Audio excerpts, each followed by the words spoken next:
सन्माननीय अभिनव कुंभार, सन्माननीय अभिनव देशमुख जी, श्री राजेश गवंदे, श्री सुहेल काजी, प्रशांत पाटील, डॉक्टर दीपिका तांगडकर, आयोजक सन्माननीय अमोल गवळी, अनिता गवळी, त्यांची सर्व सहकारी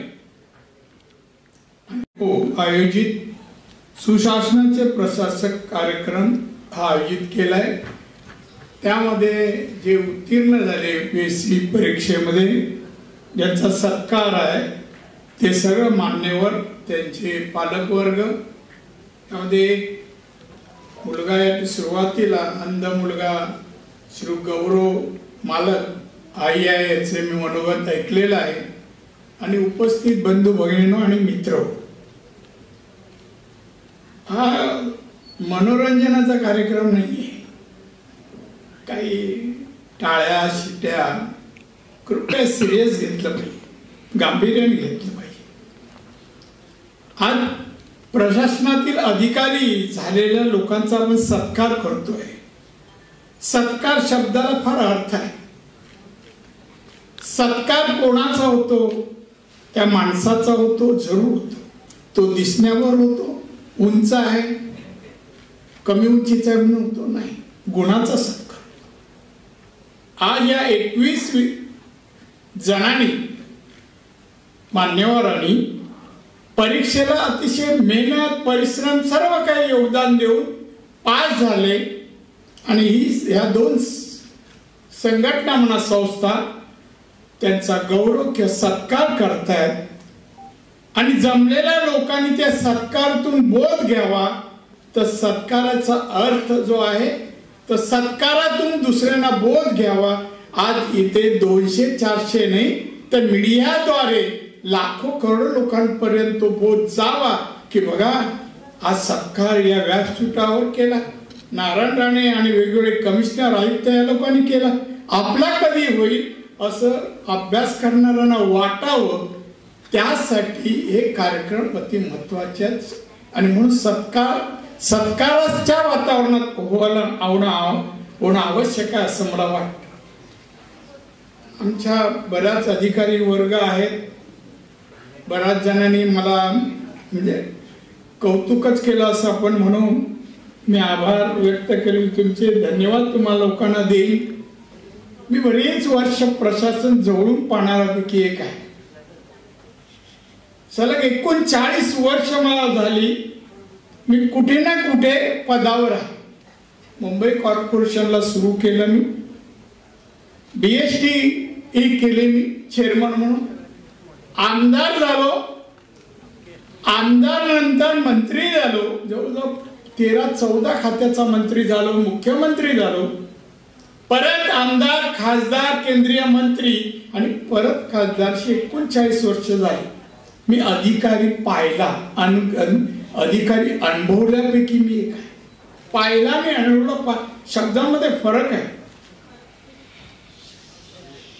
एक लक्षात ठेवा आपण कोण होणार आहोत. भारत देश लोकशाही परमपूज्य बाबासाहेब आंबेडकरांनी लिहिलेले संविधान आणि त्या संविधानाने कायदे म्हटले त्याचं पालन अंमलबजावणी करणारे तुम्ही अधिकारी आहात. आम्ही ठराव पास किंवा आदेश देणार प्रस्ताव देणार त्याची अंमलबजावणी करणारे तुम्ही भविष्यातील मोदींच्या भाषेत सांगायचं तर अमृत काळातील अधिकारी आहेत.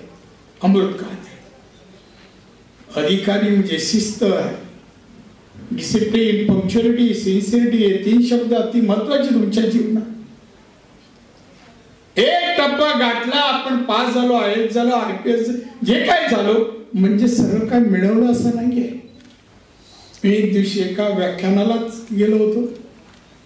ते व्याख्यान करते नुकते फॉरेनला जाऊन आलेले होते. नेते होते ते आणि मी नवीन होतो. मी सर जाऊन नमस्कार केला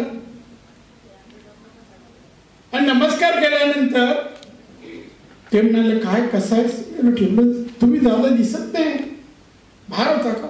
हो म्हणे थोडा परदेशात काय टूर वर मी गेलो तर काही देश पाहून आलो. मी कुतूहलाने विचारलं दादा कसे आहे अमेरिका लंडन. तोपर्यंत मी पाहिले नव्हते. माझ्या खांद्यावर हात ठेवला. मला राणे अरे एवढ्याशा प्रवासामध्ये माझ्या मी तुला जग कसं सांगू. एक गोष्ट लक्षात ठेव. संपूर्ण आयुष्य जरी आपण अभ्यास केला तरी जगातलं ज्ञान आपण आत्मसात नाही करू शकत. त्या मिळवला म्हणून आनंद जरूर करा सेलिब्रेटी करा पण आपली मोठी जबाबदारी आपल्यावर येणार आहे. हे देश भारत लोकशाहीचा भारत देश 140 कोटी जनता याच्यामध्ये आता मोदी मंडळ मला गुजराती अध्यक्ष होते त्यांनी मला बोलून घेतलं. राणे तू कापसात PhD केली का. नाही सर. अरे तू कोकणातला तू आमच्या इकडे जळगाव किंवा विदर्भाच्या कापसावर कसं काय बोलू शकतो. मग त्यांना मी सांगितलं कसं बोलू शकतो. 3 दिवस मी नागपूरला जाऊन राहिलो. 3 दिवस 2 एक्सपर्टने बोलवलं. मी साहेब मला या विषयावर बोलायचं आहे आणि मला तुम्ही सांगा कापसाच्या जातीपासून सांगा कपड्यापर्यंत सांगा सर. आणि ऐकून घेतलं आणि मग दुसऱ्या दिवशी सभागृहात बोल. तुम्ही तुमचं अभिनंदन मी करतोय आणि त्याचबरोबर तुम्हाला शुभेच्छाही देतोय. कर्तृत्ववान अधिकारी माझ्या देशाला हवे आहे, माझ्या देशाला हवे आहे. अमृत काळामध्ये भारत 2047ला विकसित देश म्हणून बाजूनी करणार आहे. मी आत्ताच आलो, मंत्री आत्ता होतो, या वेळेला नाहीये. पंतप्रधानांनी पंतप्रधान विश्वकर्मा एक योजना जाहीर केली आपल्याला सगळ्यांनी, महत्वाकांक्षी योजना. मी शेवटच्या मीटिंगमध्ये अधिकाऱ्यांना सांगितलं हा टेंडर मंजूर करा. 17 सप्टेंबर पंतप्रधानांचा वाढदिवस आहे, त्यामध्ये अंमल झालेली आपल्याला दिसायला पाहिजे, पसायला पाहिजे. आणि तेवढ्यात निवडणूक झाली, आचारसंहिता आली आणि दुसरे म्हणते मी माहिती की बा आता 17 सप्टेंबर येत झाले का. एका अधिकाऱ्याने ती रिटेंडर केली. अशी आपण अधिकारी आहोत, महाराष्ट्राचे आहोत, छत्रपतींचा महाराष्ट्र आहे, परंतु आपले आंबेडकर साहेबांचा महाराष्ट्र आहे. मग त्याचे अधिकारी आम्ही कसे कर्तव्यदक्ष असतो. राजकारणात माणूस आला का पहिला छत्रपती शिवाजी महाराज की जय, रथ किती आहे, ताकद किती आहे, मुद्दा गम, पण घोषणा तरी देतो ना. तसं तुम्हाला वागायला पाहिजे, चालायला पाहिजे. लोकांनी गावामध्ये शहरामध्ये जिथे राहता वाटलं पाहिजे बघा काय फरक पडला. माणसं बदलू शकतात स्वतःला. माझा बदल फक्त वाचनाने आहे, मला तसं मार्ग बाळासाहेब नंतर, पण माझ्यामध्ये फरक परिवर्तन आहे ना फक्त वाचनाने.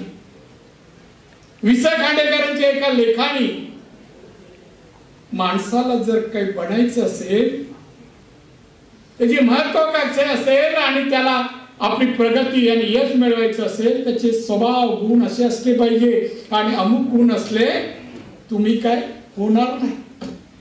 मी बोललो आपण सेकंड कॅटेगरी मध्ये आहे, आपण शक्य नाहीये. पण मी त्यानंतर समजलं नाही, त्यांनी सांगितलं हे करायचं नाही.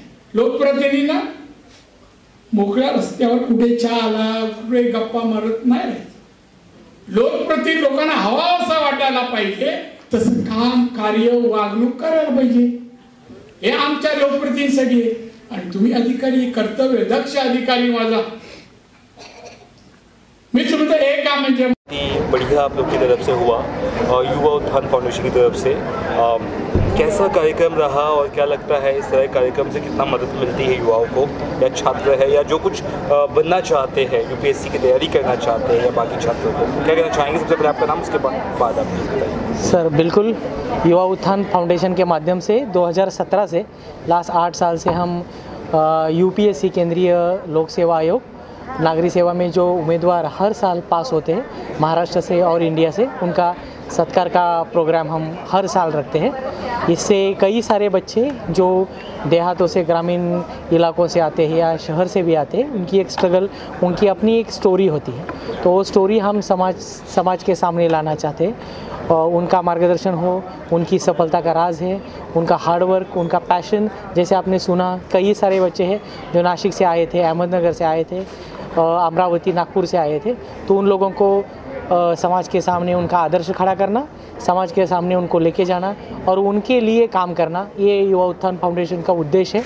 इसलिए हम उनको स्कॉलरशिप देना, उनको फैसिलिटी उपलब्ध करके देना, उनको किताबें देना, उनको पैसे देना, इस प्रकार की मदद हम करते हैं।